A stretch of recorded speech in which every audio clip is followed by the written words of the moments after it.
The English term president originates from the Latin prae and sedere, or to sit before. It is ironic then that the presidency of the 32nd President of the United States, Franklin Delano Roosevelt, was questioned because he did precisely that. Roosevelt was officially diagnosed with polio in 1921, confining him to a wheelchair.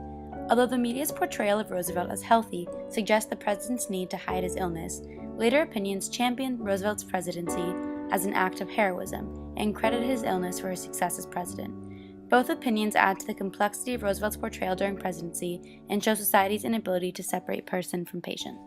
In the early 20th century and throughout the next 80 years, forced sterilization, the permanent termination of one's ability to reproduce through surgical means and without his or her consent, was rampant in the U.S.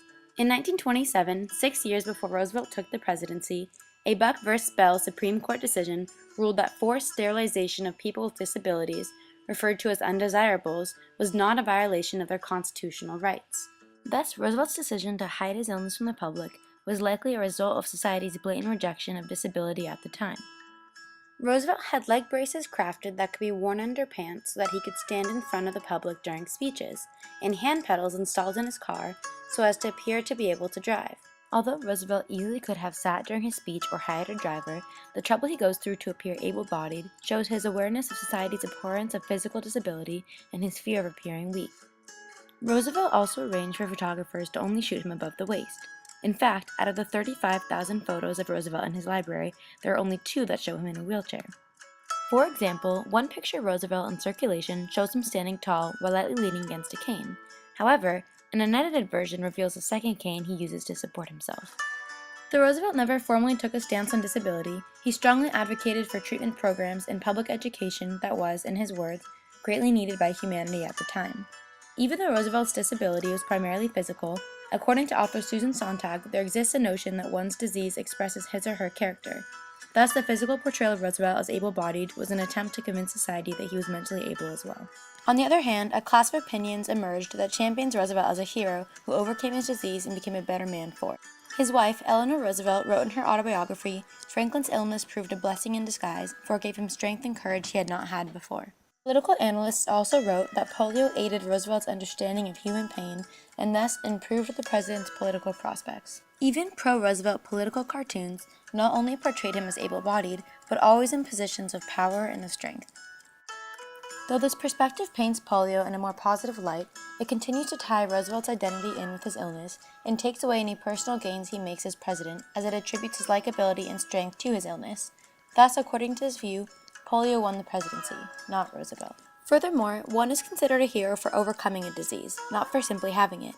Tying into Arthur Frank's restitution story, which is based on society's notion of health as normal and a fear of mortality. Thus, by championing Roosevelt for being stronger because of his illness, society is put at ease knowing that they too are able to overcome disease.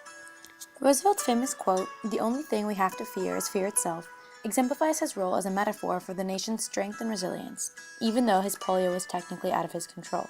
Noting the following yet less popular line of the speech, "Unjustified terror which paralyzes," Roosevelt uses fear as a metaphor for his own literal paralysis, and it is as if he is publicly asserting that he will not succumb to it. Thus, by championing Roosevelt as a survivor rather than hiding his illness, society was able to restore their faith in a leader who was even stronger, both physically and emotionally, than they had thought. The debate continues today as to whether or not Roosevelt was portrayed as a healthy man or one of restitution, and which was the better opinion. On the one hand, the skepticism surrounding Roosevelt's true state of health was a possible cause for the 1965 25th Amendment that clarified what would happen should the president become unfit to hold office, and thus strengthen the position. On the other hand, countless citizens were inspired by the idea of Roosevelt as a survivor and sent him numerous letters sharing their own stories and their gratitude. The controversy is manifested in the Roosevelt Memorial that stands in Washington, D.C. today. Although the memorial depicts Roosevelt sitting in a wheelchair, the chair itself is almost entirely covered by a blanket. Plans for the statue were specifically made to show Roosevelt in his chair to increase awareness of and inspire those with disability. That being said, it is unclear whether people should be inspired by Roosevelt's strength in hiding his illness or his ability to publicly overcome it. Though opposing, both attitudes show society's stigma surrounding disability and the belief that one is his or her disability, for better or for worse.